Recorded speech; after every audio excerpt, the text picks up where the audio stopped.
6, 5, 4, 3, 2, 1. How about we do it again? 6, 7,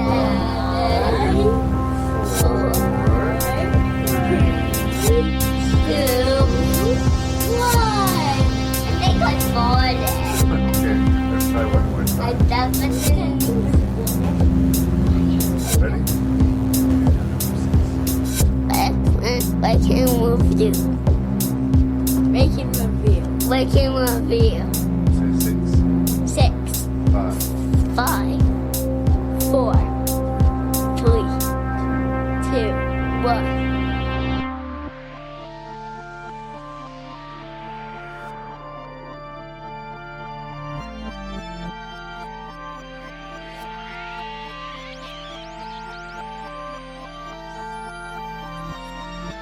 Hello and welcome to another fun-filled edition of Rank and Review. I'm your host and random Canadian Larry Parsons.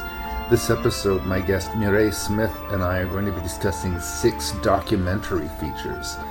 So you have that to look forward to, but you should go into the podcast as always, understanding that there will be spoilers for the films being discussed, as well as coarse language, most likely from me.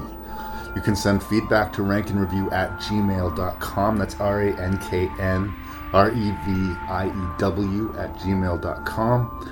You can check out this website at ranknreview.ca. And thank you so much for being here and listening to Rank and Review. Please tell a friend about the show. Now let's do this thing.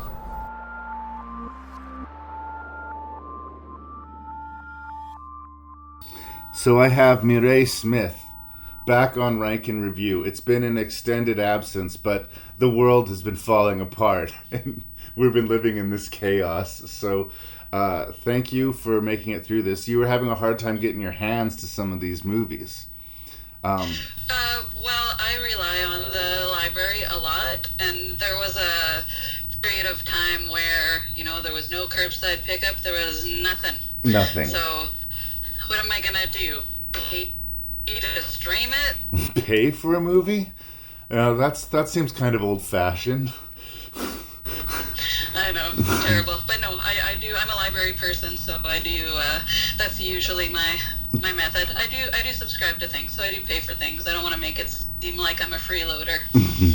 Well, I'm a big believer in the physical medium, as you know, and I'm having a hard time, entering the digital age.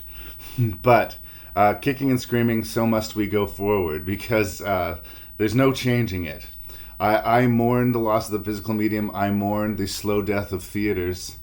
But one, I think, aspect of film that's going to continue to flourish, arguably, in the near future is documentaries. They always seem to be popular, but these days, specifically true crime documentary is immensely popular. Now, we're not talking specifically about true crime documentaries here, but these are documentaries. I'm just curious why you chose the list. Was there a specific movie or two on the list that you wanted to talk about, or was it just documentaries as a genre? Documentaries in general and true stories in general. I just I like them, and my favorites tend to be the ones that focus on the amazing and the unusual. And I mean,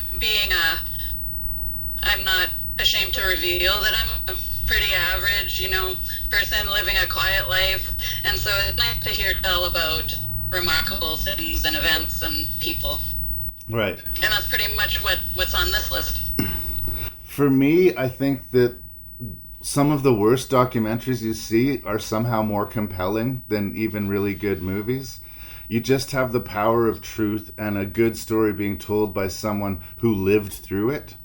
There's something just innately compelling about it. And you can sniff bullshit, even if it's like the most professionally, executed movie. You understand that, just off camera, there's a trailer and there's a food table and there's all this crew and stuff like that. There's something about documentaries that can really get to the meat of a subject in an authentic way. But the flip side of the coin is, and this is especially again talking about true crime, is that it can feel very exploitive if not handled well. And there was a time, especially I think in the 90s, when they were finding their feet with this sort of thing, where the line between like journalistic kind of examination on a case and an exploitative, basically horror presentation of an actual crime that happened to an actual person got so blurred that it was kind of confused. To that end, I tend to prefer more portrait documentaries, usually about people or historical events. I'm thinking of like In the Realms of the Unreal, about this obscure artist who was spent his whole life as a janitor, but when they died, they just found volumes and volumes of art and writings that he'd done. Things like that, found stories. That's what I think the documentary is, well, at least for me, really excels at. I mean, we're always going to be drawn to the true crime stuff in the same way, you know, you got to slow down next to a car accident. But I think the genre is bigger than just true crime. Was there any that jumped out? Yeah, well, I had seen 3 of them. Right. Room 237, Man on Wire, and Exit Through the Gift Shop. And I had liked all of those a lot. So Right. I was keen to revisit them. And the other 3 I hadn't seen, but was interested to see. Good. So it was an easy list to pick. Nice. And again, these are more portraits for the most part. If there's a theme, I guess, in a way, there's a sort of thin line of obsession in these documentaries. A lot of the characters are very driven or very obsessed by specific things. And doesn't necessarily define them, but the documentary uses that obsession as a hook to get into the subject. Yeah, and then what was interesting too is that there are kind of like 3 couplets thematically, really, because we have Monster Camp and Murderball, which are basically about, you know, people engaging in a group activity and finding purpose and belonging. And then you've got your Sound City and Room 237, which are, you know, reflections on a significant cultural artifact, I guess we could say. Right. And then Man on Wire and Exit Through the Gift Shop are 2 men, well, Frenchmen even, Frenchmen who are, you know, blindly obsessed with achieving their goals. Yeah. So it was interesting to compare them that way too. Yeah. I like the idea, particularly with the Exit Through the Gift Shop and Man on Wire, as blurring the line between art and crime.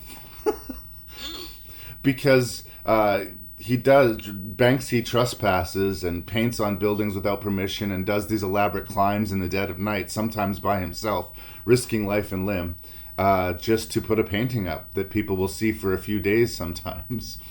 Man on Wire, this crazy man strings a wire between the 2 towers of the World Trade Center and walks on them. He's 24 years old when he does this. And like, wow, dude, that's really like illegal and crazy. But that is a story almost too crazy to be believed. That is where we want the documentary to take it in. Like, they did make a movie about Man on Wire. I can't comment on it because I haven't seen it, but I cannot imagine it. Oh, have you?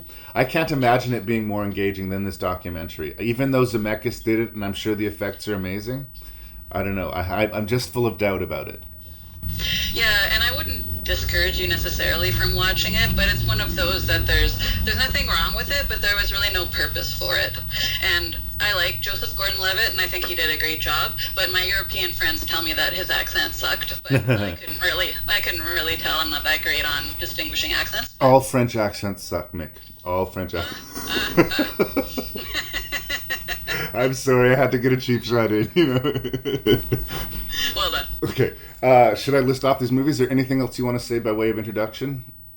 Nope, go ahead. Okay, we're going to talk about Exit Through the Gift Shop, Room 237, Sound City, Monster Camp, Murderball, and we'll finish it up with Man on Wire. Mireille, thank you so much for being here. My pleasure. Thanks for having me. I always used to encourage everyone I met to make art. I used to think everyone should do it. I don't really do that so much anymore.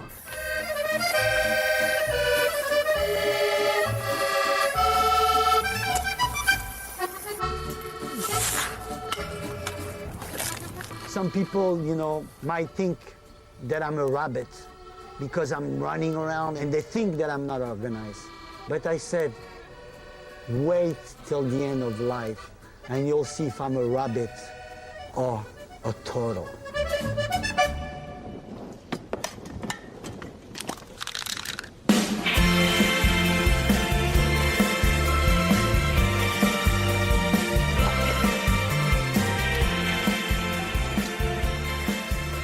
Okay, so Exit Through the Gift Shop is a documentary about sort of pop art. What do they call this sort of? It's not flash mob art, but like people who street art, I guess, made by this guy Banksy, who is basically the most famous person for doing this.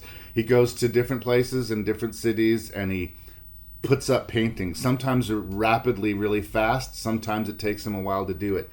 And the story of the movie, and again, the veracity of all of this has been highly questioned by people. So a lot of this documentary you have to take a little bit with a grain of salt. But he gets this guy to document him doing what he does. The movie is sort of split between the subject of Banksy and the man who is taking all of these footage and who slowly, it seems, wants to invent himself into this Mr. Brainwash character and become sort of, turn himself into a Banksy, which he kind of somewhat successfully does. How the movie feels about this, how Banksy feels about this, is kind of the interesting thing about the movie. And subsequently to the movie coming out, there's a lot of people who say that this movie itself is just another Banksy stunt, which is completely credible and believable as well. So, you know, you could look at this film from an adversarial point of view and say, this is a joke being played on its audience, and how seriously can I take it? But then I fall back on the subject of art itself. Even the most hoity-toity, you know, like gallery, you know, wine and cheese, let's discuss the brilliance of this abstract art, has for me, it triggers my inner skeptic. What is the difference between brilliant abstraction and just random nonsense? And who can tell me that, and why that person? You know, I am full of doubt, and yet I consider myself a fervent supporter of the arts. So these are all the thoughts that get triggered in me when I watch Exit Through the Gift Shop. The real problem, and I guess we can discuss whether or not it is a problem, is that in documentaries especially, we value truth. And that the truth is so loose in the movie, is it a problem? I found it really entertaining, but is it honest? I guess that's where I start with Exit from the Gift Shop. Where does Mick stand? Well, I did not do a bunch of extra reading, and I didn't even know what you just said about it maybe being a joke and all of that.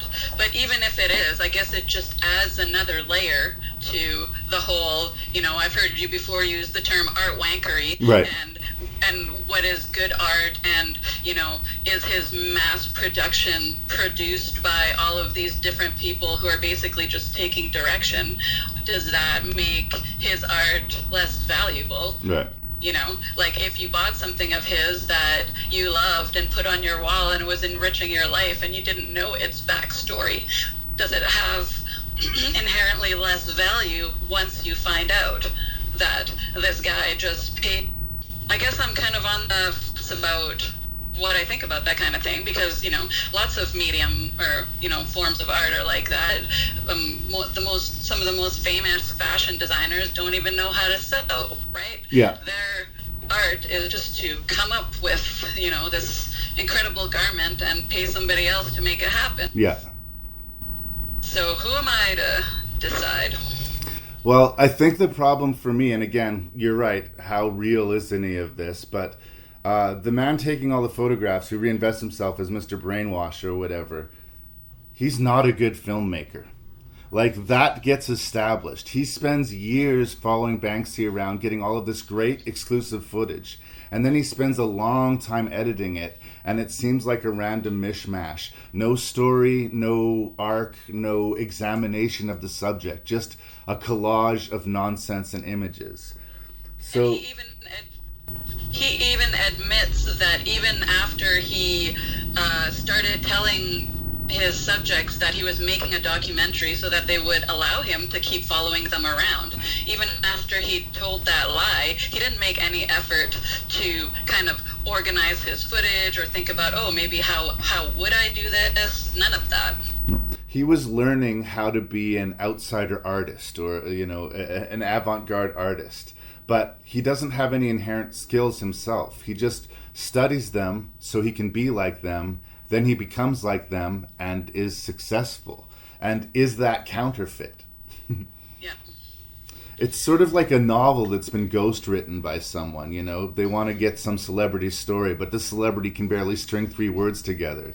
So someone else writes a book, but the celebrity gets their name on the book, and the celebrity is a best-selling author all of a sudden. Right. But, at the same time, I can't 100% disrespect him, because there's something admirable about just plowing forward whether you know what you're doing or not. I mean, that's like, I certainly don't have that in me. Right. To be like, I want to accomplish something, I'm just going to do it no matter what.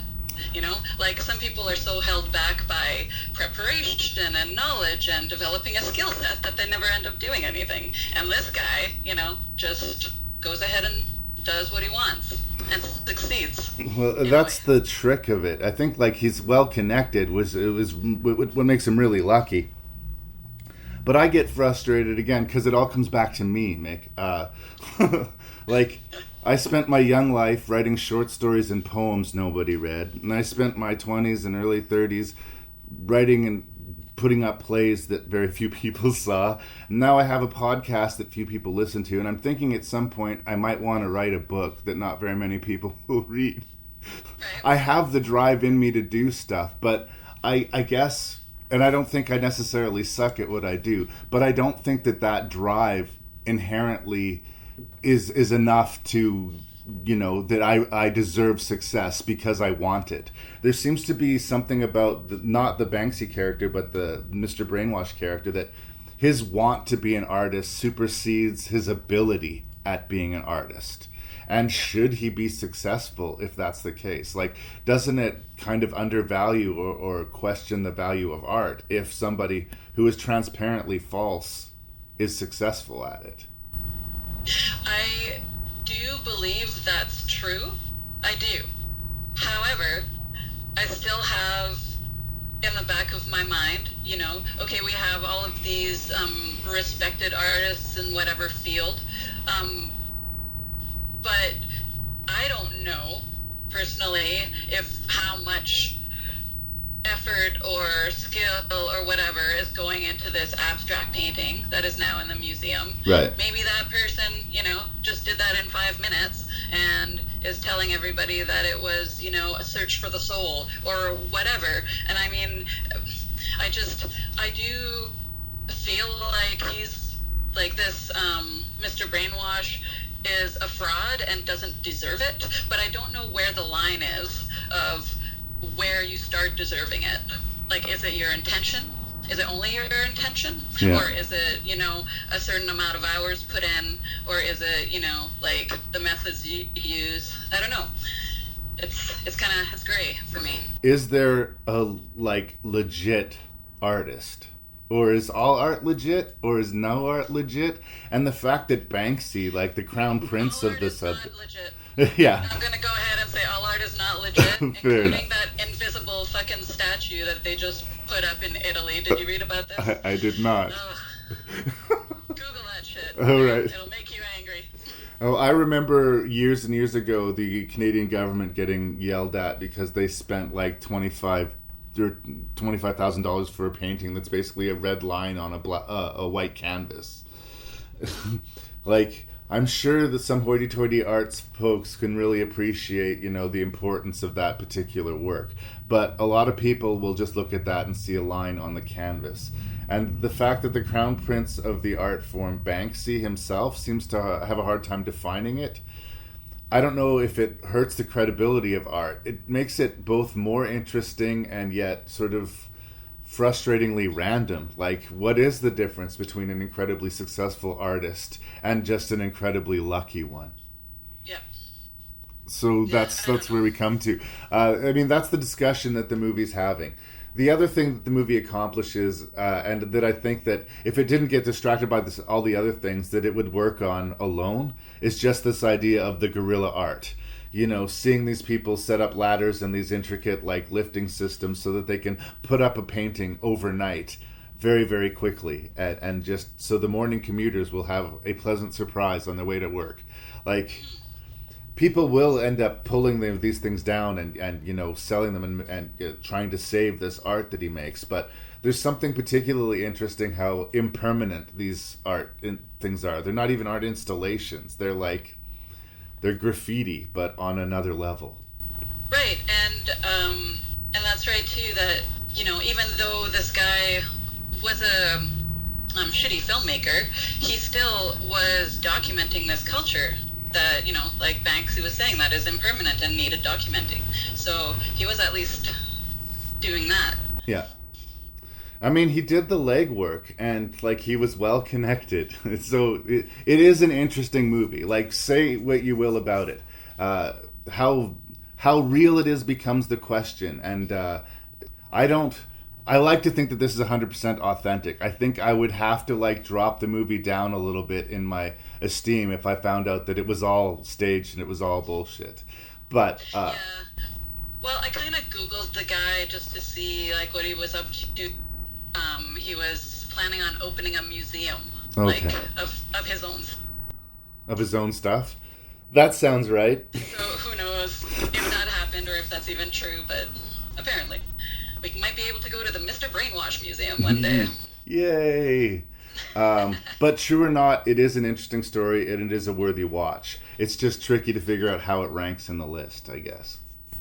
Yes, and also, I mean, we haven't talked very much, you did mention, but just the artists that are portrayed, like, it's really cool what they do and the risks that they take, and well, I don't mean it's cool that they take risks, but you know what I mean. And they're just brave and devoted, and it's very admirable, I think. Dedicating your life to art, if you're not already independently wealthy, I think is a really brave thing to do. Like, I love the arts, you know, but if I was to rely on the arts to pay my bills and my mortgage, I would be thin and homeless. Yeah. So, congrats to people who can make it work. Is there anything else you'd like to say about Exit to the Gift Shop? No, I don't think so. I think we've covered it. Check it out. It's worth a look.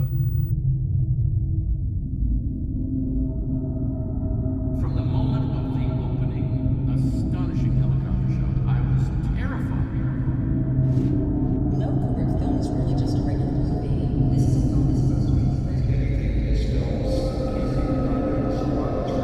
It made you do a double take. That's tough.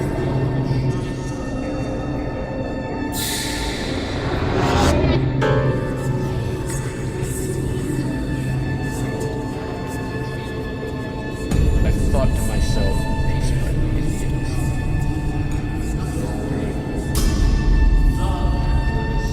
Deeply laid subtext.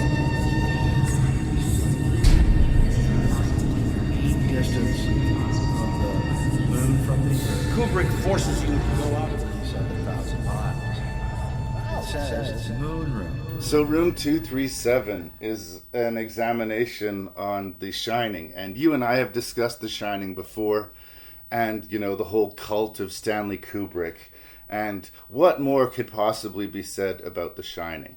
And A lot. if anything, I mean, if nothing else is shown to us from Room 237 is that there'll never be enough things to be said about The Shining, or for that matter, on any subject that people choose to obsess over.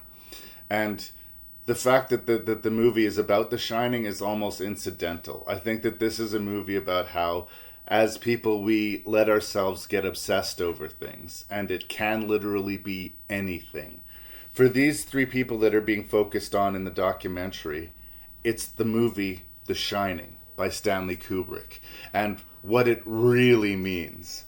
And it's a really interesting movie. It's directed by Rodney Asher. He also did another documentary on night terrors called The Nightmare, which is actually a pretty interesting documentary that has some good jump scares in it for good measure as well.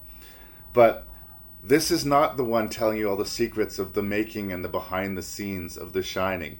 This is basically just footage of The Shining and other Kubrick works with interviews of critics or just random people on their thoughts and interpretations on The Shining.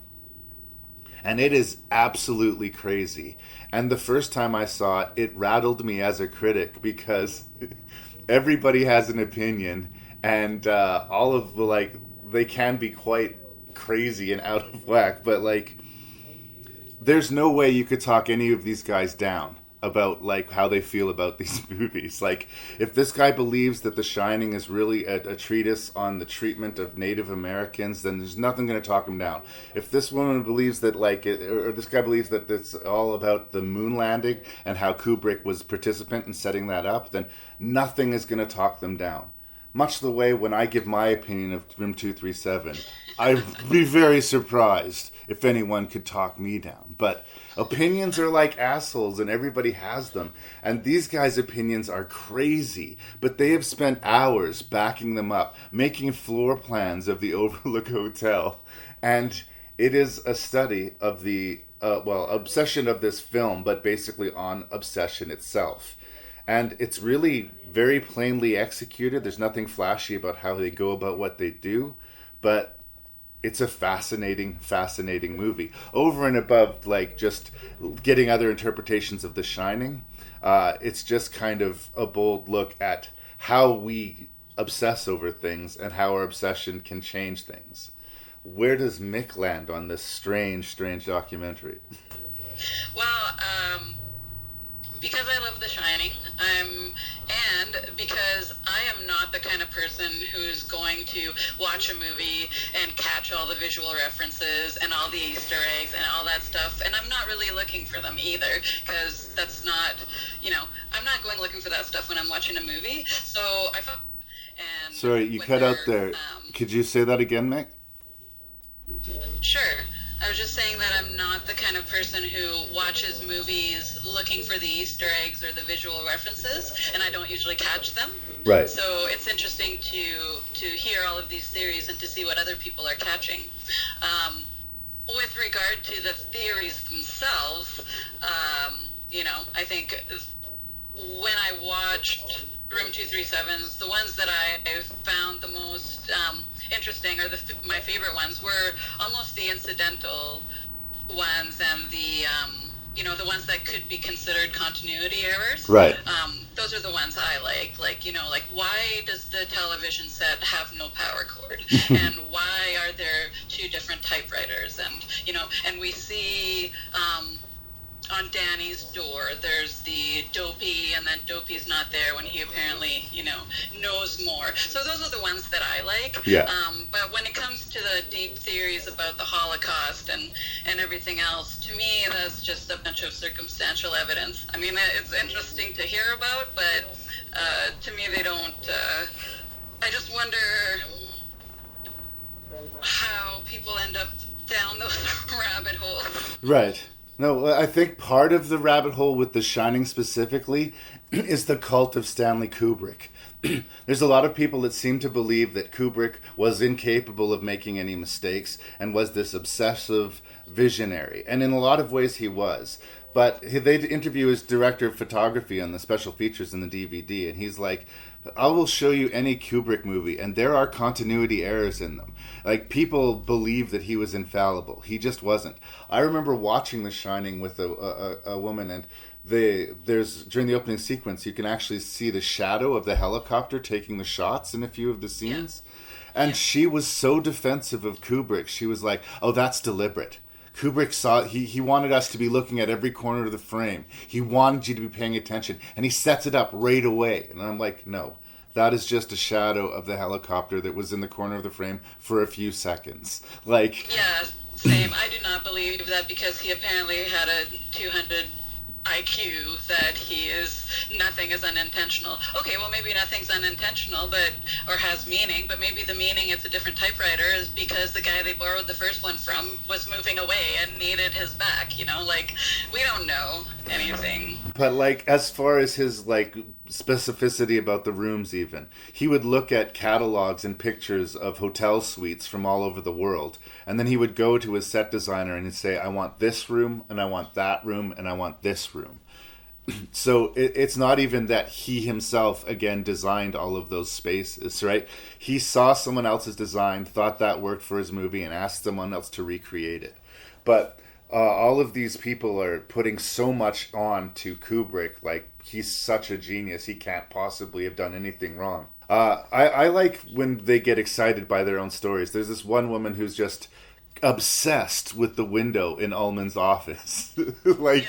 She's just driven mad by it. There's no reason for that window to be there. And the power of the light coming through. And like I said at the beginning, there's no way that I would be able to talk this woman down from her position on the movie, but on some level, I don't want to. I'm just that she's getting that much out of the movie is kind of impressive of itself.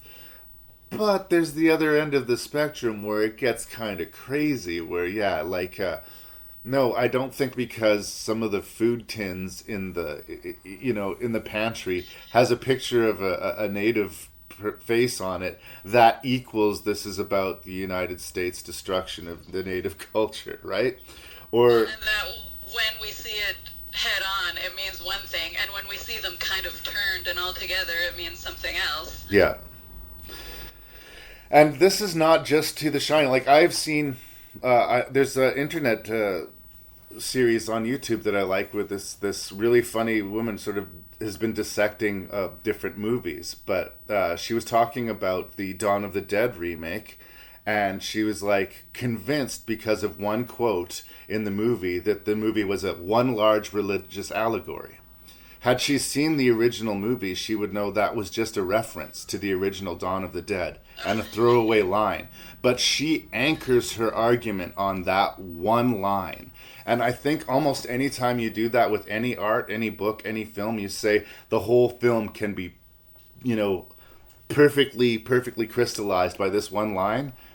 Chances are you're wrong. Chances are that's what you think it is, not what it actually is. But it's really interesting to have these pieces of art that are that malleable. Because as we talked about when we reviewed The Shining, it's not really an adaptation of Stephen King's novel.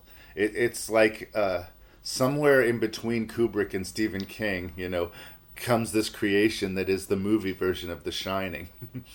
But purists of Stephen King would be outraged, but purists of Kubrick, think he did nothing but improved the book. Nobody's necessarily wrong, but a few people are maybe crazy. Yeah, well, and it's interesting too to see how the art that they love, and in particular, I really liked that guy who talked about the art cinema viewing of The Shining played backwards and forwards, right, overlapped on itself, and he was pointing out really, the neat visuals that came out of it, in the opening credits overlapping the end credits and stuff like that, and that was really cool. I would go watch a backward forward showing of The Shining. That seemed neat. I don't believe that there's any meaning. Of course not. But I think it's very cool to think of that and to just do it as an exercise. But again, to believe that Kubrick would have it in his mind that you could run the movie backwards and forwards on top of it, and that further meaning would be developed. Right. That's Cocoa for Cocoa Puffs, as far as I'm concerned. That is a pretty crazy leap that you're taking. But I love the confidence with which these people state their crazy theories. They are believers. And if you're going to be crazy and obsessive about something, let it be something as safe as The Shining. At least they're focusing their weirdness in a fairly, harmless direction. Yes, and it's because of that, because of, that was one of my problems with the presentation of this movie, actually, was that I wanted to know more about those people. Right. I wanted to know more about their process and how they, they explain how they came to their conclusions, but just more about the time they spent, doing their putting their ideas together and stuff like that, and I wanted to see them. Yeah. It's a choice. It's a directorial choice to focus more on the theories and the movie than the people who are telling.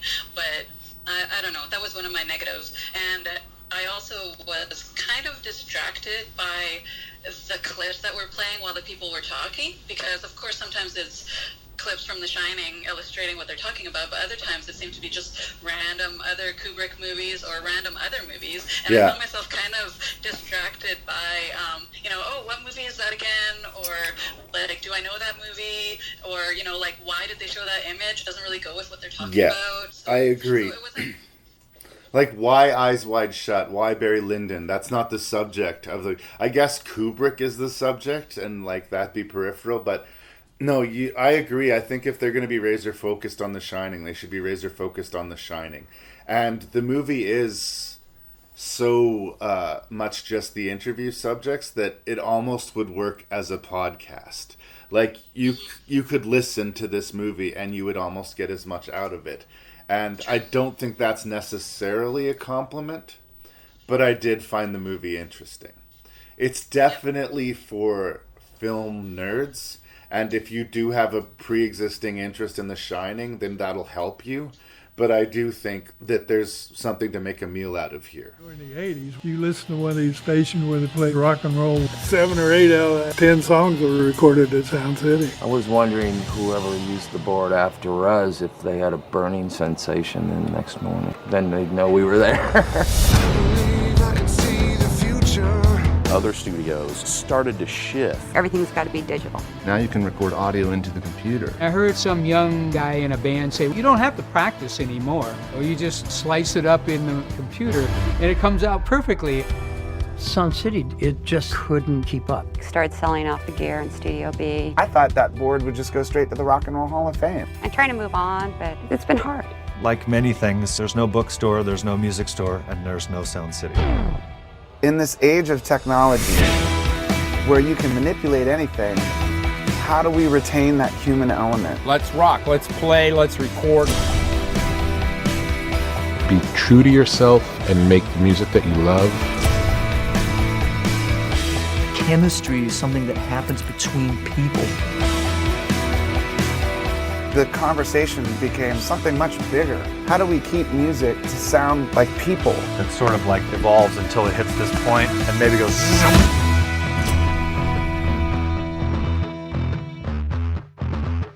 Sound City is a documentary directed by Dave Grohl, he of Nirvana and the Foo Fighters.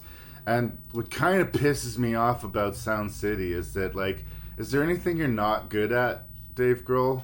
Like, he taught himself how to play drums and then joined this band called Nirvana. He wrote and performed one of its best B-sides, and then after the tragic falling apart of that band, fronts the Foo Fighters. He may be the only, like, band member who remained consistent album to album through all the Foo Fighters, but he's produced a lot of pretty decent rock music out of that outfit. And then he decides to try his hand at the documentary form. Now, a case could be made, probably a pretty good case, is that this was an elaborate kind of marketing campaign for this album that he was going to be releasing. He physically bought the soundboard that Nirvana recorded Smells Like Teen Spirit on and moved it to his mansion, so because it was going to be disassembled and taken apart and be lost to time. And so many epic rock albums were recorded at this place. It just seemed like it would be a disgrace to music history to just, have it be sold off and separate corners of the world. So basically we get Dave Grohl's history, the history of the soundboard, some interview with some of the artists that's been a part of it, and some recordings of the sessions of the new recordings that he made in his house so that he could make an album that came out with the movie. So I'm not even kidding that this movie could just be an elaborate advertisement for the music, because he's all about the music. But if that's the case, it's a really interesting and compelling elaborate advertisement for a band. It does help that I'm a fan, and it does help that it was like I got sucker punched by seeing things like Tom Petty. I still get sad that Tom Petty died. When I see Tom Petty interviewed, I'm like, oh, dude. But I love how much he loves this recording studio. I love its embrace of old school techniques. It's like, no, it's not how it's done anymore. In fact, it's way easier to do it in the digital age. But somehow this is better to me. The way some people are obsessed over their old vinyl albums, he's like obsessed about recording his rock music one track at a time on tape and mixing them right there in the room so everybody can hear the playback. And it's like a weird thing. It's like you'd think he needs to stay with the times, you know, keep on the curve, you know. You want to be cutting edge and on the, you know, alternative rock scene, then be that guy. But he, sort of like Jack White, is sort of clinging to traditional old school rock roots. And I guess there's a lot of that in me as well. For as popular as, you know, R&B and electronic music has become, I find myself missing the guitar more and more. And watching Sound City, that was what was really coming home for me. Like, how much I'm enjoying this rock music. And goddamn, girl, is there anything you're not good at? Your first time. I'm just gonna, you know, get some people together, do some interviews, and throw together a documentary. And it's a good one. And plus, he's apparently a really nice guy. Yeah. Everybody goes on about what a nice guy. It's kind of pissing me off, frankly. What does he think, he's Canadian or something?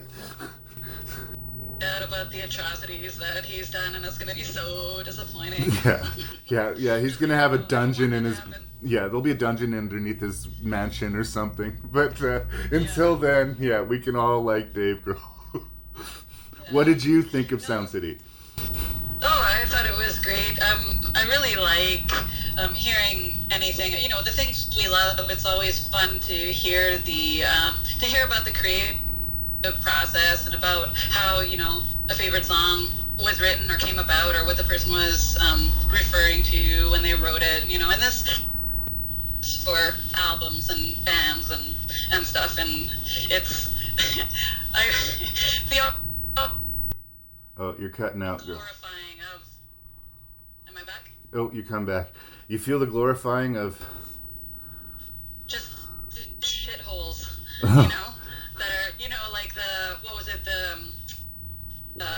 I'm gonna sound stupid, not the heebie-jeebies, but that, you know, that punk club in New York. Right. It was just a gross, like, disgusting, sticky floor place, but, you know, so many amazing things happen there, and this thing here, so it's just interesting to hear about it and have.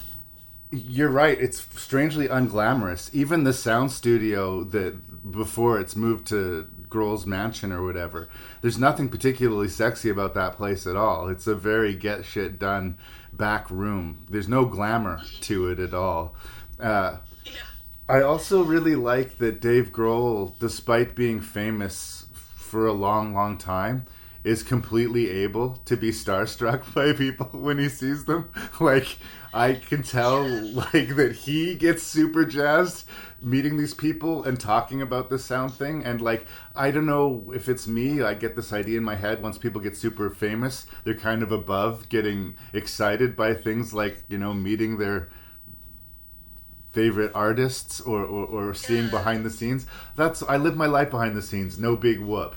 Well, he thinks it's a big whoop, and that really humanizes him for me. He's not this far-off distance rock star. In a weird way, Dave Grohl seems approachable. I'm sure if I walked up to try and give him a hug, security would be all over me. Yeah, but that's his security, not Dave. That's right. He seems like a huggy guy to me. Yeah, it's fun to see famous people fanboying or fan peopling. on their idols too. Well, and that's what the movie essentially is. And this is the tricky part. I actually watched this one twice because it took a while for us to get around. This is not me wagging a finger, just the world was broken. Because I was trying to figure out what my take on the review is, because I feel like that's it. Like, I like Dave Grohl. I like that I can relate to Dave Grohl. I like what a fanboy he is and how he nerds out over the old school recordings and how he nerds out over these rock fans. And I enjoyed getting off on that while watching the movie, but I don't know how to take it apart beyond that. I guess it's not a very quote-unquote deep documentary. It's just a musician saying, I love music, and I loved it enough that I'm going to take this piece of music history and, like, move it to my home. But it's a little more than that, I would say, because, I mean, you know, we have the journey of the Neve console, and like you said, you know, the history of when digital took over and stuff like that. So we did learn stuff. I mean, I didn't necessarily know all of that information. I'm not a tech head. Yeah. And I found it really charming when Rupert Neve was explaining the elements of sound and stuff, and it kept cutting back to Dave Grohl, like, not understanding or pretending yeah. he didn't understand a word of it. And that was, that was really cute. Well, and I start to believe him. Like, when I hear cuts off of the Tom Petty album, and then I hear cuts off of Nevermind, even though they sound completely different, I believe that they were recorded in the same room in the same way. And I don't think that that's something you can actually pick up with your ear. It's some sort of magical idea that we're given, but the movie kind of romances me into believing it. Like, that there is something better about that room, and there is something better about that way of recording. And there is something better about that room and its story and what it produces, but that does not mean that the people who work there benefit from that That's financially anyway. And that was really sad to see that, you know, people who have given their life to, you know, keeping this baby running, and then when it's done, they're just, you know, sent on their way with no severance. It's really sad. But then on the other hand, you know, they've got a million stories, they've met a million amazing people, and I guess they're a part of music history, so that's yeah. a hell of a consolation prize. It is. But it's just too bad that, I don't know, they couldn't pay their bills with it. There's nostalgia in the movie, but I think maybe a bit of rose-colored tinted glasses too, in that, like, I like how much he likes recording this way, but maybe there is a reason that things have progressed, that change is necessary even in art, and that it's great that he's keeping this piece of history, but it is just that. It's a piece of history. And that's sad, and we kind of want to hang on to these things, but to expect the world not to change is naive. Right, or to refuse to let it change, even though, you know, maybe your preferred medium degrades, you know, when it's left out in the sun or whatever. Yeah. You know, there's a reason why we move on. Yeah, and he can afford it. It's like now a lot of rich people, you know, keep horses, you know, and have the whole separate area where they have them. But once upon a time, there were dynasties of families that like, they kept your horse for you when you came into town, because that's what happened. There was a whole industry of supporting that. But then automobiles came around. But I guarantee you there are all these people that are like, horses are better, they will always be better, and shame on you for thinking otherwise. Well, no. I mean, horses are great, but we move past horses, you know? So, is this movie clinging to the past, or is it making more overly romanticizing it? I don't think so, because I really got into it. And again, they're not talking about all the shitty albums that got recorded in that studio, and I'm willing to bet that some shitty albums were recorded there too. Right. And I mean, you know, we learn about how many chances... How many chances what, Mick?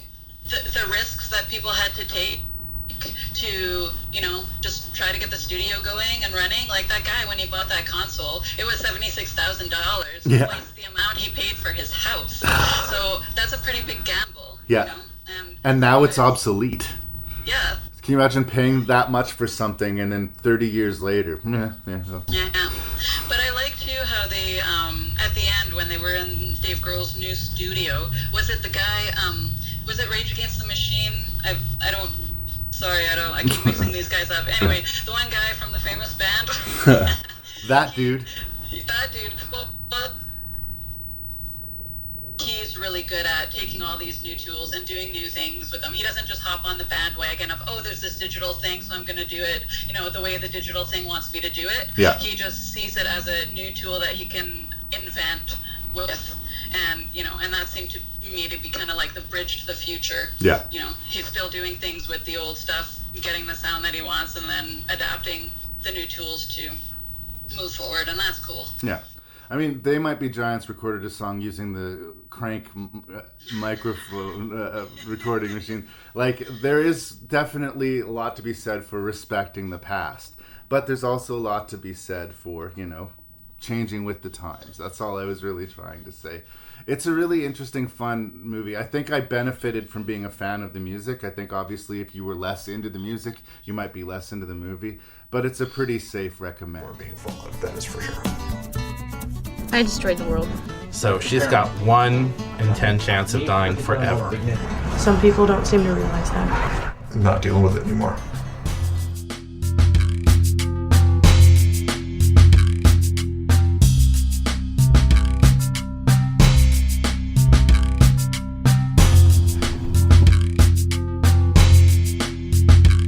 I had to fight my father.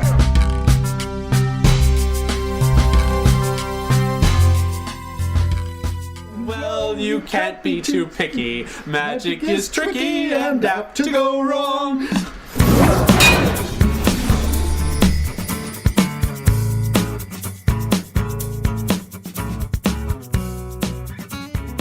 Monster Camp. This is a documentary about LARPing, live action role play. The thing that it most reminded me of, actually, was a documentary called Trekkies, on the subject of Star Trek fans. Yeah, that's funny that you say that because, sorry, I don't want to interrupt you right away. No, that's okay. But on the back of the DVD box, the quote that is there, which I think does a disservice to the movie, to be honest, the quote is, Monster Camp is destined to be the next Trekkies. and I thought that kind of like set me up for disappointment, to be honest, because Trekkies is so slick, and the people who are featured in Trekkies are lifelong devotees who have money and are able to convert their dentist office into a Star Trek themed thing, or remodel their house into the Starship Enterprise, or have these huge collections, right? Right. And it's a really grand thing. And so to set up that kind of expectation, I had no preconceptions about this movie. And so, seeing the people who just sit around all day playing World of Warcraft when they're not LARPing kind of made me feel sorry for them rather than go, wow, look at that guy. Yeah. It was, so I don't know. So that kind of like threw me off a bit from the start. Puts you off on the wrong foot. Well, the reason it reminded me of Trekkies, other than the mention of it on the box, is that they're taking on a subject that could easily fall into ridicule. And at times, I think the Trekkies movie is absolutely guilty of it. We're not laughing with them. We're laughing at them. Oh, really? I guess I don't remember it well enough to... It certainly had... In Trekkies, I felt moments of that. Monster Camp, less so. Or in the moments where I felt the cringe, it was cringe that was coming from the people. It wasn't like I felt like they were being framed to look as ridiculous as possible. I think of this one female LARPer who's got this super powerful character that she's way too invested in and just refuses to let the character die, and all the other LARPers start complaining and calling her on her, and like, these are grown-up people playing fantasies, and you could point and laugh. Like, you could get mean about this movie. And I'm going to pay the compliment to Monster Camp is that I don't think it's mean on purpose at any point. I do think there are times where we are asked to maybe judge some of these people harshly, but more than that, we're supposed to kind of respect their commitment to a bit, One of the best quotes in this is, the best thing you can do for yourself is give yourself permission to pretend. Just to be a kid, to be goofy. And another reason I might be sensitive to the movie is that this is a path that I could have easily fallen upon. If I found the right group of people and I felt like accepted and welcomed, like a cult, I could have been... it sounds severe, but like the wanting to belong and fit in, I could have been one of those guys traipsing around in the woods wearing a costume, holding a shield, and I would spend my weekends, bulking up my magic abilities instead of, having sex. So there's there's a percentage of this that could be a cautionary tale. And what I like about the movie is it isn't. It's a celebration for the most part of these people. Now, of course, in any group of people, in any sort of subset, any hobby, any sport, any office, there is a percentage of assholes. And that is represented here. But there's something that is, and again, this is unkind, a little bit extra pathetic about these assholes, because the world they live in is so transparently artificial that when you drive that hard line for yourself and others, it can only lead to misery for you. I imagine that there's probably a pretty even split of people who were involved in the movie who watched this movie when it was finally put together and thought, what a great movie that celebrates what I do. And the other half, the people who are mortified that they were caught on film doing this. Maybe.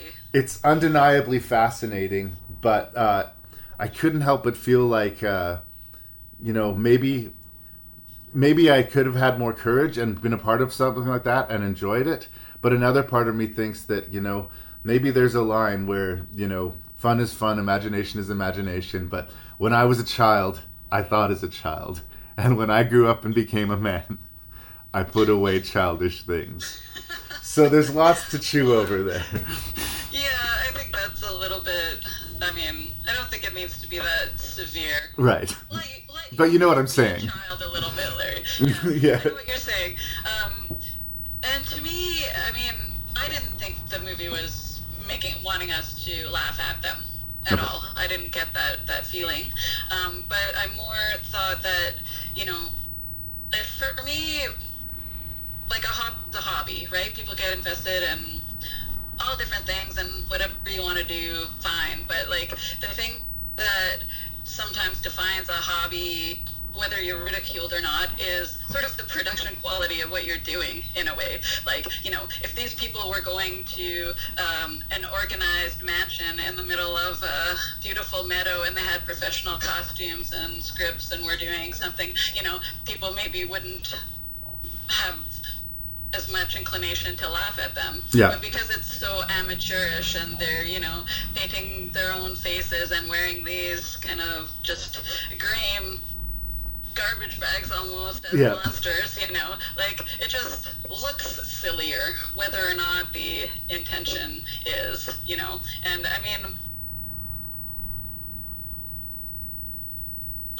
but...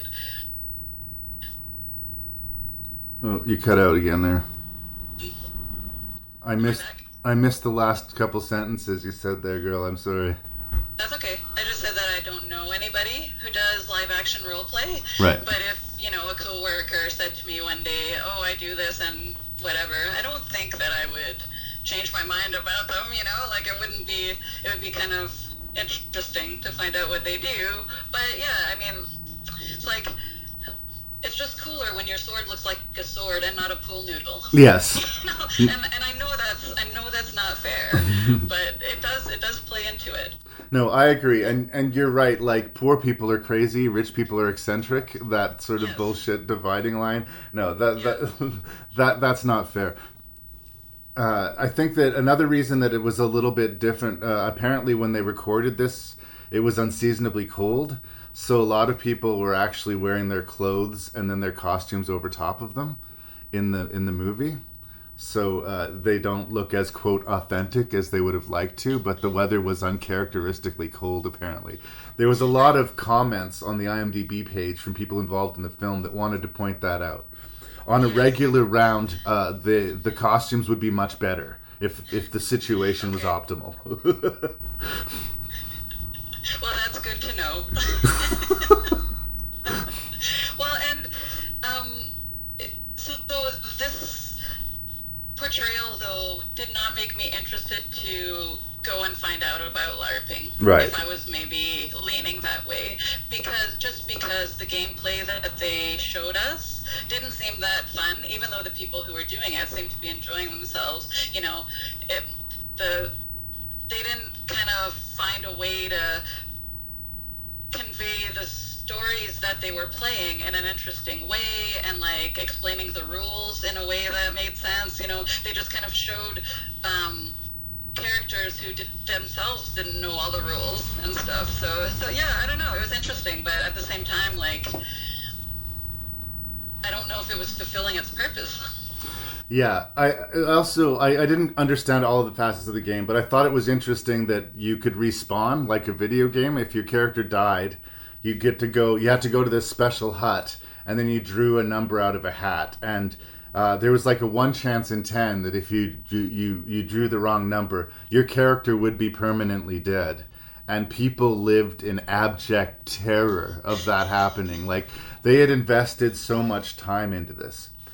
It's weird to me watching the movie that I'm not more into LARP. I remember being invited to do, like, I think it was some vampire masquerade thing, which is, I didn't do it, but it was so much the same idea. But I've done all manner of acting exercises and improvisational sort of shows and stuff like that, and that's all it really is. It's another version of that. You just have a costume on. It's just like in a less formalized way. It's like you and your friends out in the woods doing it instead of doing it, you know, in a rehearsal space or something like that. So it's really weird to me that I felt resistant to LARPing even when I was young enough to like take it more seriously than I do now. There was, I think, an aspect of shame about it. I grew up in an age where being the nerd or being into fantasy, you know, didn't carry much currency, you know, socially. And that has completely changed in this next generation. And maybe it was my growing up in that world, like, because I feel like a part of me could have had a lot of fun with this if I let myself. But there's something that wouldn't let me. I'm talking about LARPing, not the movie itself. The movie itself made me kind of like, I guess, commit to, at least at this time in my life, no, LARPing isn't necessarily for me, but I get it. I get it. And maybe before I actually sat and watched Monster Camp, I didn't completely get it. If you had engaged in it, you wouldn't have ended up saying you were still on your 5th year of high school because all you do is sit around and play games all day. That's right. Like, oh, buddy, you know? And again, so sad for them. Is that worse? Like, at least these people are putting on costumes, they're going out in the woods, they're outside, they're interacting physically with each other. There is something social about it. There were a handful of women there. Well, and there was like a split up couple Yep. who had met there, and now they had to interact in the game, but they didn't want to interact in real life. Well, they wouldn't want their broken relationship to affect the false LARP world. So strange, but interesting, and I think, you know, worth looking at. It didn't have the same popularity as Trekkies. I think it kind of wanted to be a bigger thing than it was. It kind of slipped by under the radar, this movie. But if it sounds like something that you'd be interested in, check it out. It's not necessarily one of these point and laugh at these people, which is what I was worried I was getting into initially. No. Good enough? Yeah. Okay. Everyone's like, what's your approach, Scott? How do you work these women? And I'm like, the more pitiful I am, the more the women like me. And I went and spoke at a rehab hospital, and there's this young guy. We couldn't get him out of the rugby chair when it was time to leave. He's just like, this is great. I want to go hit stuff. People say some of the dumbest things, like I'll be loading groceries into my car and people are like, do you need help in your car? It's like, well, I wouldn't have come to the grocery store if I couldn't get back in my car. Remember Ocean's 11? Remember that little Asian guy that gets in that box? I've actually done more in a chair than I did able-bodied. We're not going for a hug. We're going for a little milk. Are we ready? 1, 2, 3. It's unreal. It's a whole different aspect of being in a wheelchair.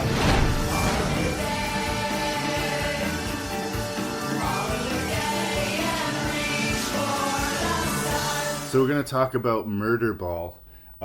This is a documentary about a really, really brutal game of rugby played by men in wheelchairs.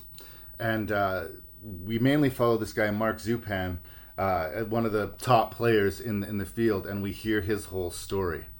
And it absolutely works as sort of like an inspirational, like this guy had a tragedy happen to him, and he rebuilt his life, and he has excelled and overcome. And this is a great story to tell, and it's like, you know, the classic template, you know? We're going to see this guy face these problems, overcome them, and excel, and see he can do all of these things even though his body has been broken. And it's true. The movie completely works on that level, and I give it a thumbs up on that level. But here's the thing that I want to say about Murderball that nobody seems to say about Murderball.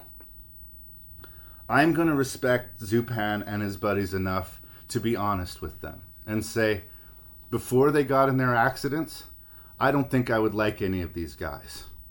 And after they had their accidents and overcame these things and got into the rugby, I still don't like most of these guys. In fact, I think they're run on an engine of, for lack of a better term, toxic masculinity, right? It's always a competition. It's always violent. It's always intensely personal. These guys are bullies. They're jock, asshole bullies.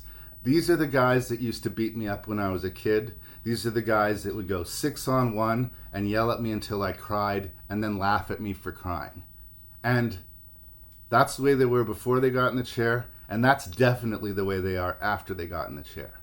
So I'm at arm's length from the movie because I can appreciate all that they overcame, and like that they do really tough things, and that they've rebuilt their life, and that they're exceeding, and that they're living their best lives according to them. But I don't think I could stand to be in a room with any fucking one of them. Not one. There's this scene towards the end of the movie where they're like yelling at their former coach about how he's betrayed their country because he's teaching a Canadian team because he couldn't teach any other team and he wanted to teach rugby.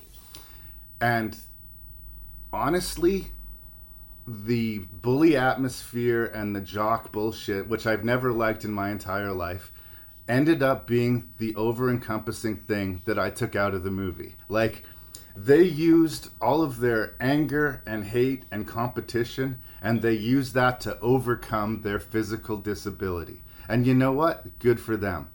But I don't want to spend any time with them in the real world, and I didn't particularly enjoy spending time with them watching the movie. Is this a personal attack? Is this personal because of my history? Probably. But yes, this was my least favorite of the movies that we were talking about today. Am I completely unreasonable here? I wouldn't say completely, but I didn't see it that way. Okay. You glitched out. You said you didn't see it that way, and then nothing happened. Sorry, could you say that again? I said, and I'm disappointed that I won't get to be the champion again because I did not put this as my least favorite movie. Alas. No, I understand what you're saying, and I wouldn't want to hang out with them either. But I didn't see their attitudes necessarily as coursing through their entire personalities or personas. Right. Like to me, it wasn't that strong. To me, that was focused on the sport and on winning and being, like rah, let's win, trash talk, all of that stuff. Right. So to me, that's kind of where it was. And, yes, they were, that guy's one friend was like, Mark is an asshole. Yeah. He was an asshole. But, they say that. They say that straight out. Yeah. Right?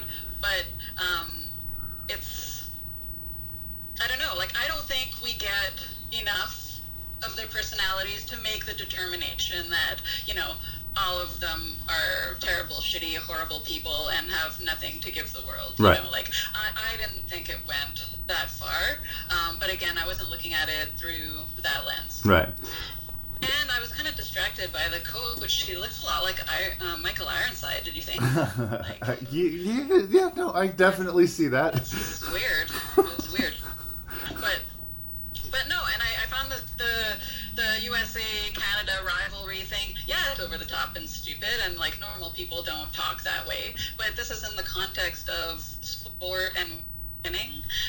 So to me, like, within that context, I was willing to go with it, and I liked the structure of the story, you know, going between the personal accounts of how they got injured and how they were rehabilitating themselves and discovering the sport, and you know, the progress toward the teams towards the Paralympics in Athens and stuff like that. So, you know, like, I was interested in that story.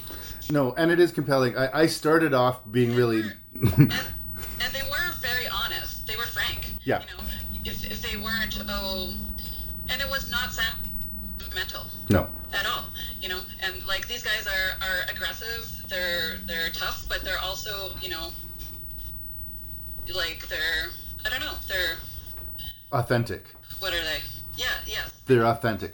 And I appreciate that the movie doesn't try to sugarcoat it. It would be a worse movie if they were trying to tell me that Mark Zupan, you know, suddenly became a better person because of all of his trials, or you know, used to be an asshole but now has found a truer path. That wouldn't be honest. I appreciate that they're honest about it. And there are things that I really like. His friend who's responsible for the accident, like, he was really, really weirded out about participating in the movie. Like, it was one of those things, like, they finally convinced him to get the footage, but even once they got the footage of the interview, he kept on being wishy-washy about whether he'd let them use it. He finally, eventually let them. That whole aspect of the movie I find incredibly compelling, because he is responsible for this injury. He didn't mean to do it. It was a total drunken, stupid accident. But in the end of the day, he is why this guy's in the chair. He knows it, Mark knows it, and that is a hard thing to deal with. And that aspect of the movie is, you know, obviously really compelling and, like, tough. And again, I appreciate that aspect of it. And I do think it's strangely inspirational. Like, you need to find something within yourself in order to overcome this obstacle. My problem is it's like, this isn't what Mark said to himself, but in my head, this is like the oversimplified version of it. Just because I'm in this chair doesn't mean that I won't be able to physically and psychologically dominate everyone I encounter. Yeah. And that personality type is just an instant go fuck yourself to me. Like, I just don't do it, right? And again, the whole sports thing. I am not a sports guy. I have said in the past that movies are my sports. Movies are more dependable than sports. They're like, they'll always be there. They're good games. They're bad games. They're the classics. But I don't dig into the competition end of things. I don't even like watching the fucking Oscars anymore. Like, I don't like the bullshit competition. I don't like the idea that because your team won that game, ergo it is the best team that year. Your movie won Best Picture, ergo it is the best picture made that year. I just don't believe in it as a principle. And to not believe in it as a principle and then see these people fight tooth and nail underhandedly and really, really hurt each other as much as they can physically and emotionally for this completely symbolic victory just has never made sense to me. I think it's stupid. And yes, but I agree in principle with what you're saying, like, you know, about the winning and all that. Yeah. But when you look at what sport is and what sport does, you know, for little kids and little kids in school, like, not every kid likes sports, and that's fine. But sport itself is beneficial. Absolutely. To people, you know, like, are benefiting, you know, at the skills that they're gaining and, like, learning about the sport itself and about, you know, the point system of how quadriplegic you can be, yeah. You know, in order to have the players on the floor, like, you know, it doesn't matter if you have one arm that works and one that doesn't, because it depends on how many people on the floor at a time point value, like all of that stuff is really interesting to learn about. I've never seen a quadriplegic rugby game, and these people they're playing a game, and yes, it's stupid to put that much value on winning and losing, but it's essentially sport is not about that, and I think there's a lot more to this culture and this team than what we're shown. No, absolutely. And it really is the focus on the rivalry and the macho-ness and the bitterness, but I really don't believe in my heart that that's what the whole organization is for or is about. You get incrementally better as you do things. You start, you're not very good, you get more and more comfortable. And especially if you're coming from this place where your body was broken and you're relearning how to use it, it's all the more powerful. But to me, because I don't give a shit about sports, that's not the stuff that spoke to me. Honestly, like when they were talking nuts and bolts about their sex lives, for instance, like that's intensely personal and, maybe over the line, but like they were willing to talk about it. They were very frank about it. And it was interesting to learn. Like, I guess part of me just assumed that if you couldn't walk, you couldn't have sex, but that's not necessarily true. And, so that they do have partners and they do, have that aspect to their life. And they do brag about it like douchebag jocks would, right? But whereas, this movie refutes stereotypes about disabled people. Okay, it doesn't refute stereotypes about bullies. That's right. But, Monster Camp reinforces stereotypes about gamers and about, so it's just interesting. Well, and I guess I feel more affection to the gaming world than I do the rugby world. One more comment, and again, I feel like I'm being a super asshole, and this is the most asshole thing I'm saying in this whole thing, but they keep on going on about how this is the most brutal, like, high-speed collision crash, like, painful sport there is. But if everybody on your team is literally already paralyzed, most of them don't feel anything from the waist down, shouldn't that take away some of the badassery? Am I being a total asshole here? But like, that hadn't even occurred to me, to be honest. They're so fucking macho about it. Oh man, I just plowed into that guy. Yeah, you did. Neither of you felt anything, right? Yeah, but if they fell out of their chair and fell on their head, like, that would hurt. Of course there's risk, but you know what I'm saying, right? I do know what you're saying, and that had not occurred to me, but still, it's a thumbs up review. It's just out of this list of movies, it didn't connect with me as much. It's the problem very well might be me. No, everything you're saying is valid. I just don't think it's as all-encompassing. I don't feel that it's as all-encompassing as you do. Fair enough.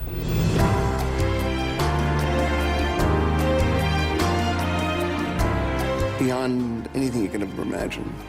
Mind-boggling. I saw his face changing. Now I'm going to perform. This is probably the end of my life to step on that one. Death is very close. Et donc je criais, regardez, regardez, et il a salué.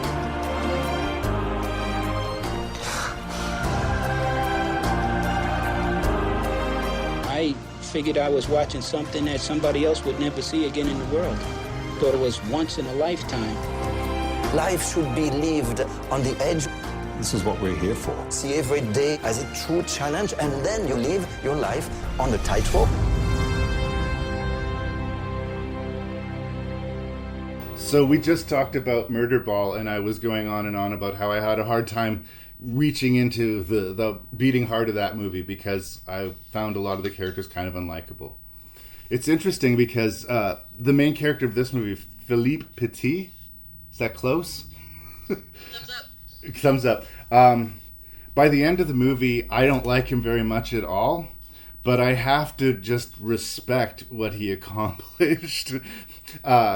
This is a true story of kind of a heist that took place in New York.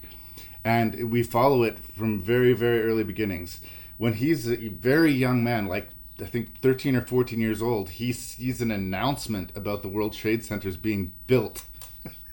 And he has this image of his head about stringing a wire across it and walking it.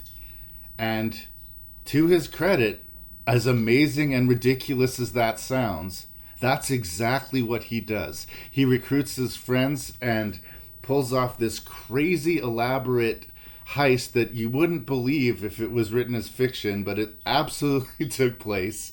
Strung the wire, walked the wire, people saw it, there was camera footage, and became an overnight celebrity.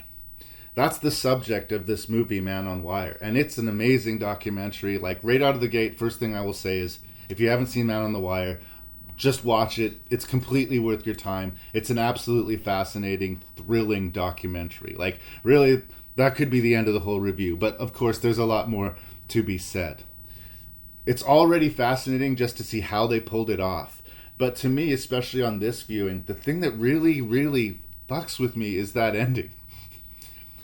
Once he accomplishes this life mission, and it's kind of weird that he accomplished this by the age of 24, I think, when he was on the wire. His girlfriend, all the people that he helped him make this dream come to fruition, he completely abandons them. As far as I could tell, most of them hadn't spoken to him at all since it happened until they were being interviewed for this film. At the risk of sounding like a snob, there's just... it almost undoes so much of what he accomplished that... Why did you have to be such a dick about it afterwards, dude? Like, what was that about? But that is also part of what makes him such a fascinating character. Once again, like, maybe not like with Murderball, I wouldn't mind like having supper with this guy and hearing his thoughts and maybe asking him a few questions.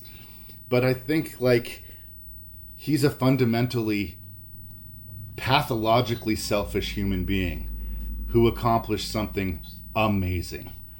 So that's what the movie is. Well, and just like, you know, the best doctors and CEOs are probably psychopaths, you know, because that's the mindset that allows you to do that kind of job correctly. Like, it's this single-mindedness that allowed him to train his entire life to fulfill this dream that he had. Yeah. And, you know, once that was done, you know, like maybe his single-mindedness just went somewhere else, and that didn't include all of those people who supported it. Like, could they not be helpful for the next adventure?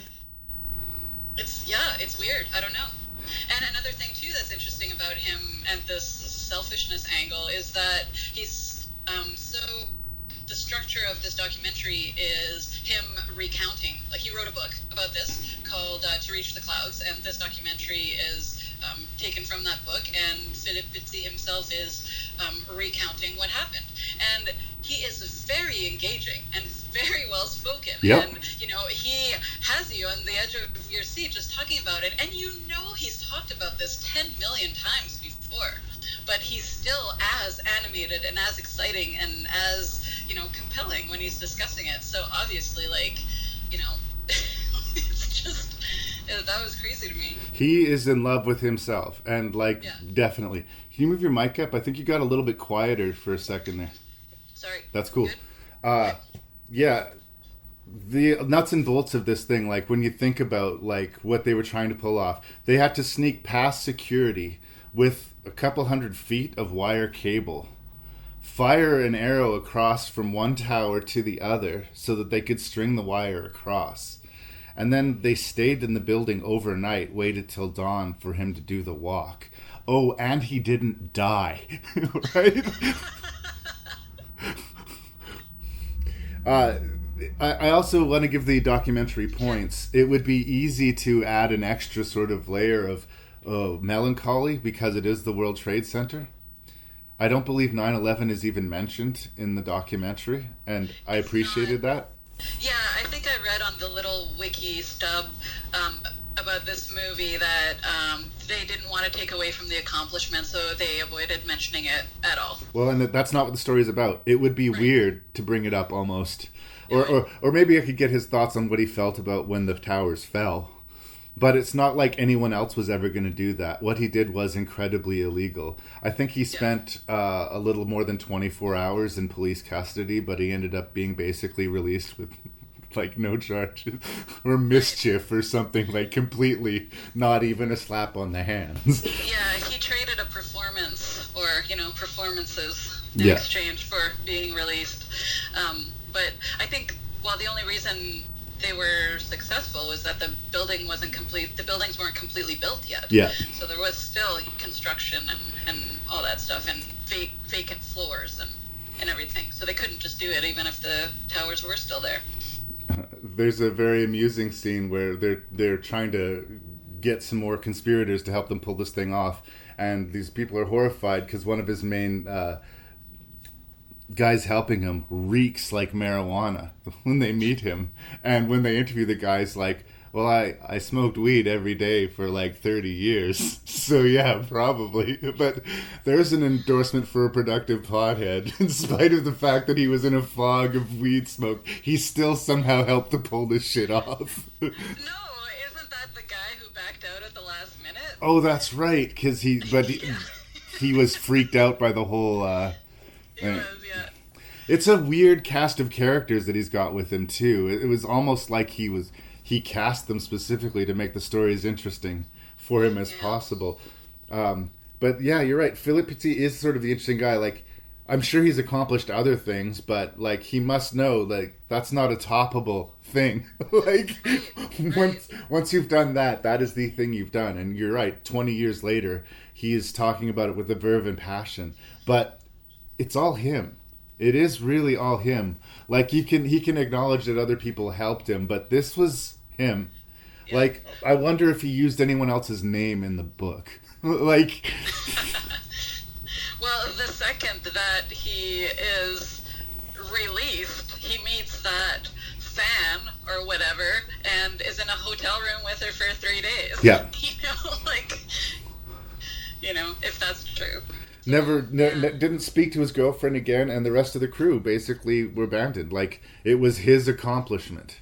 And I don't know, like, the movie definitely addresses it. Like, the movie addresses that that's what happened, but I still feel like lets him a little bit off the hook for it. Am I wrong? Well, I mean, it doesn't delve into it, because we're interested in his accomplishments, I guess. But yeah, no, the artist must do is kind of the impression that I got. The artist must do. And yes, but yeah, but it is unfortunate. I don't know why he would abandon his loyal helpers. Well. Friends. Because it was something that hit me more watching it the second time. The first time I watched it was like this, just like I said, it's a heist picture practically. It's like Ocean's 11, but it really fucking happened. And it was all for art. There's nothing about that I don't love. It's just funny how much the ending really hit me on this one. And this time I feel like I don't think he should be let off the hook. I think we should do both. I think we should say it's absolutely amazing what he did, but it's also absolutely shitty that he, like, basically abandoned and unacknowledged everybody who helped him achieve this great goal. It would be like when Meryl Streep wins her fucking 9th Oscar. On that night, she divorces her husband and stops talking to any other actors because really, she's achieved the highest level anyone ever could, and fuck the rest of them for even trying. I think that would make us like Meryl Streep less, you know? I guess, but I don't think that we know enough necessarily to make a strong judgment about it. Okay. I mean, that's fair. He did just walk away, and maybe there were reasons. I don't know. Like, I think we need to hear him out, I suppose. But that's a different movie because this was based on his book. Well, and I think that's why it's treating him like such a hero, is because that's the payoff. We want to go, yeah, and pump our fists in the air. He actually did it. And he did. He actually did it, and we can't really take that away from him. And it's still a great movie for all the... And he did it with panache, too. Like, he didn't just walk across. Like, he walked across multiple times, laid down on the wire, did that little kneeling thing where you hold your hand up. Like, it really is and amazing. Like bad gust of wind, or that news helicopter got too close, or just one microsecond of confidence, and this story ends with, it's a story about a French lunatic who tried to walk across this wire and, of course, died because that's what's going to happen, moron. Right? Really, in a lot of ways, that's how that story almost should have ended. Like, it feels like fiction. It does. And I don't get the... I understand the principles of balance, and you hold your arms out when you're going to fall down and stuff like that, but that bar... No. And he seems more confident with the bar. I don't understand how that helps you. I really don't get it. It's fascinating. But they showed that home video clip of them, shaking the wire and bouncing the wire and trying to get him to fall off and stuff like that. Like, when he was preparing for it. And, it's crazy. He's amazing at what he does. Absolutely. Yeah. It's a great sort of kind of adventure film. I'm curious. Like, I'd heard of only a couple things about the Zemeckis film that they did. One was that when they presented it in IMAX form, they had people fleeing the theaters. It was like the vertigo was becoming a really real thing for people. People were like starting to get nauseous. And the thing about people being debating how good Levitt was with, handling the accent or whatever. I'm just curious. I know that's not really part about this review. Did they acknowledge that he kind of abandoned everybody at the end in the movie? I don't remember. I'm sorry. Okay. I have no recollection of whether they went into that at all. It being a Robert Zemeckis joint, my gut tells me that it would just end with him being successful and famous and credits roll. But I'm just curious. It's, again, I feel like I've been focusing on the negatives. This is a great movie. I just think one of the most interesting things about it is this twist that happens at the end. And because it kind of hurts the hero narrative, it's a little bit underexplored. But it's a quibble. I love the movie. Mm-hmm. Yeah, that's valid. Yeah, and I also loved just that they had all that old video footage, and we got to see the progression of him first trying it out on the Cathédrale Notre Dame, and then going to Sydney and doing it on Sydney Harbour Bridge. Yep. And it was just great that they had his growth journey, I guess. Yeah, it's just bananas. I can't believe that he did that. Yeah, and for that reason, watch the movie.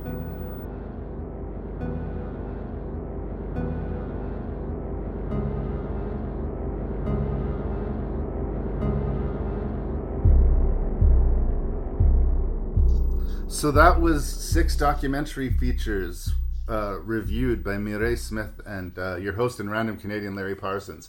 Thank you so much for being here and fighting through the technical difficulties with me. It's a weird thing because they're all documentaries, but they're kind of very different. It's a broad subject. So I guess I'd be surprised if we matched. But the thing I did want to say, despite, especially the lambasting that I gave Murderball, I do like all of these movies. When you have to force them into stacking them in an order, you kind of find reasons to do it. But if you like the form, I think these are, for the most part, safe choices. Agreed? I agree, and I like them all too. Yeah. There wasn't one that I didn't like or that I wouldn't recommend. And that doesn't always happen on Rank and Reviews, so, let's savor the flavor of that for a moment. What was your least favorite of these 6 documentaries and why? Well, I guess first I'll say how I ranked them, because it's pretty not really looking at plot or acting quality or anything. Well, I guess Man on Wire, we could look at reenacting quality a little bit if we want to, but mostly it just came down to if I liked the way they presented the story, how many complaints I had, and personal interest. So that's how I went with it. So number 6 is Monster Camp, and I was really interested to learn about live action role play and stuff like that, but the gameplay that they showed us I didn't find that compelling, so that's why it's number 6. Hard to penetrate. Yeah. Oh, and this is dumb, but I'm gonna say it anyway. They're part of an organization, the Seattle branch of the New England role-playing organization. I think the name's changed now to LARP Alliance or something. But but they abbreviated it to NERO. Why would you go to NERO when you could be NERPO? That's just terrible. Well, that's why they're last place then. Anyway, so number 5, and we're probably gonna get mad at me about this. 5, I put Room 237. And even though I find it absolutely fascinating and I love The Shining, I really than really all the other ones, just because of, I found the background music distracting a lot of the time, and the clips sometimes incongruous to what was being said, and I wanted to see the interviewees. So that's why I said number 5. Number 4, Sound City. It was fun to watch. I loved hearing the anecdotes of the musicians and everything. I thought it was too long. I thought that the Studio 606 stuff at the end, it was really cool watching them record and think through a song and try things out, but I just thought that part was too long. And also, they hardly talked to Weezer. Weezer was just snuck in right at the end. And I thought, why don't you cut out some of the Studio 606 stuff and give us more Weezer? That would have been interesting. But I loved it. Number 3, I put Murderball. Okay. And again, I apologize. I did not clue into all of the bully stuff. Obviously I saw it there, but for me, that was not the focus of the movie at all. Right. And I really liked seeing the, kind of journey to the Olympics. And even though I'm not a super hardcore sports fan, I appreciate sort of, the spirit and the journey that sports can give a person, and the community that, can support it. And also, that it wasn't sentimental or cheesy. Right. At all. At all, yeah. So that was number 3? Yep. Number 2, Exit Through the Gift Shop. And so number 1, Man on Wire. And I'll kind of talk about them together, so I thought they were both really well told, in my opinion, and I wasn't, we discussed Exit Through the Gift Shop, I was not telling me was true or not, so that didn't come into it for me. These are both stories about people who follow their passions and end up at their dreams, but their journeys are, completely different. Yeah. Terry from Exit Through the Gift Shop is, wackadoo, falling backwards into success, just barreling ahead, not knowing what he's doing, and that is fascinating. Whereas Philip Pizzi is a person who did not waver from the moment he got the thought about his dream. He trained, he found a way, he surrounded himself with people who could help him achieve what he was doing.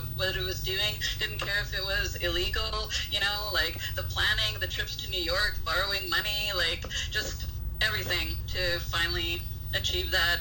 And I thought that Man on Wire was compelling from beginning to end, and that's why it's number 1. Yeah, that's a really strong list, Mick. We're closer than you would have imagined, and I especially agree with you on your numbers 1 and 2. We share the same top 2, and for me, it's just I'm really engaged and romanced by this idea of making art into crime, or crime into art. It's not something that I've done or necessarily would do, but I've got a weird rebel respect for somehow. So those 2 were kind of default the ones to beat going into this list. But we do differ. Surprise, surprise, in 6th place, I put Murderball, probably because those guys reminded me of my bullies when I was a kid.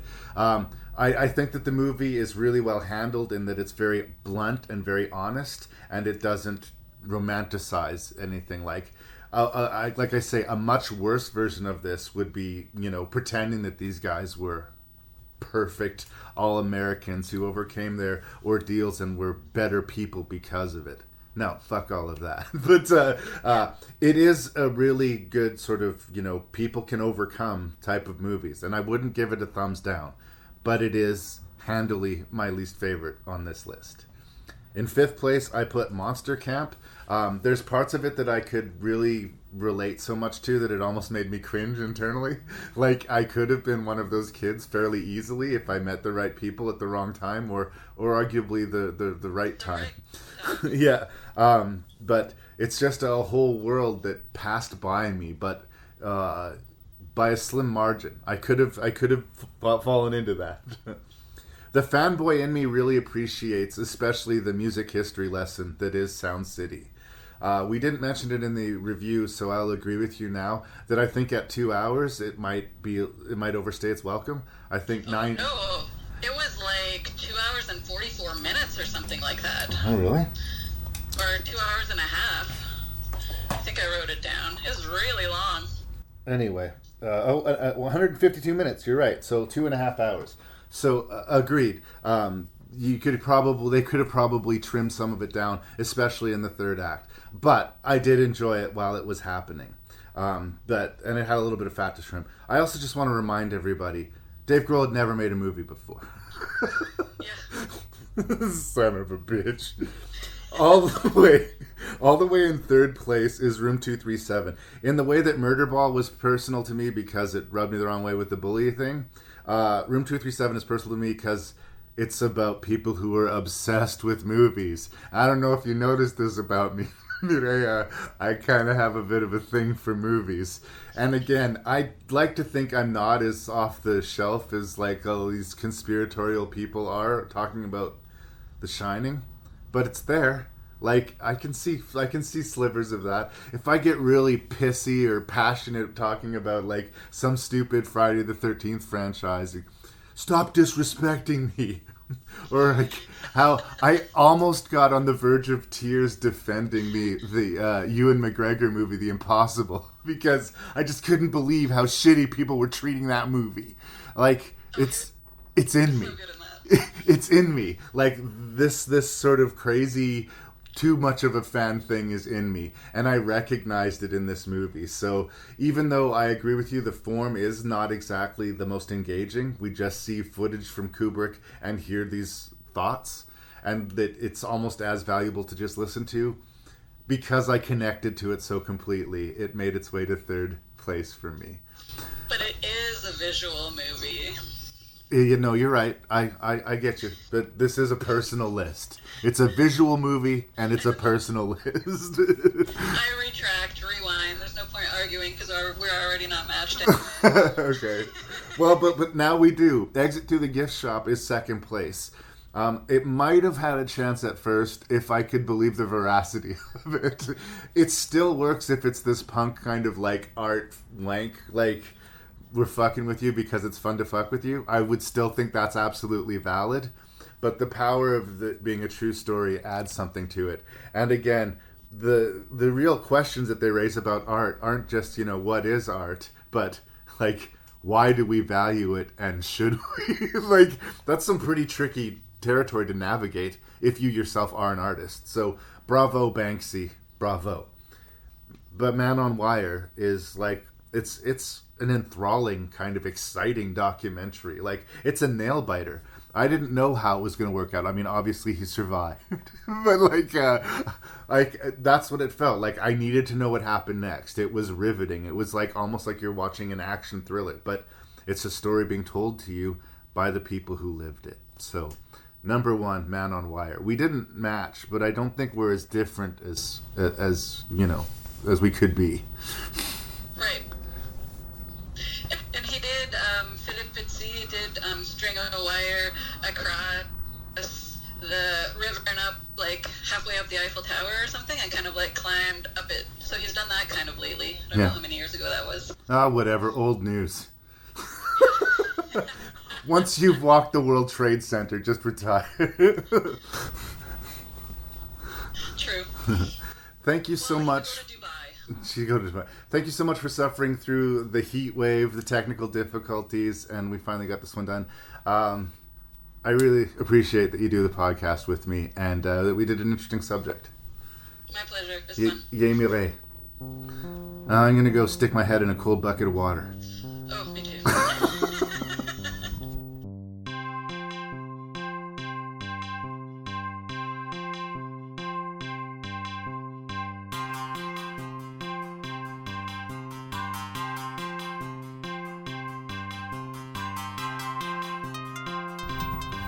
There it was, another fun-filled edition of Rank and Review hits the rearview mirror. Thank you very much to Mireille Smith for talking documentaries with me this week. And I don't know if you could hear, but it was really hot, both in Edmonton and in Saskatoon, where the conversation was taking place. So we suffered through it a little bit. So I hope your ears are appreciating that. If you have feedback, you can send it to ranknreview@gmail.com. That's ranknreview@gmail.com. The website is ranknreview.ca, because I'm up here in Canada. And if there's other podcasts that you'd like to check out, there's some friendly shows to Rank and Review. Please check out the Terror Table podcast, the Shelf Shedding Movie Show, A Lifetime of Hallmark, Cobwebs, a Gothic horror podcast. These are all good things to fill your brain with. Until the next episode of Rank and Review.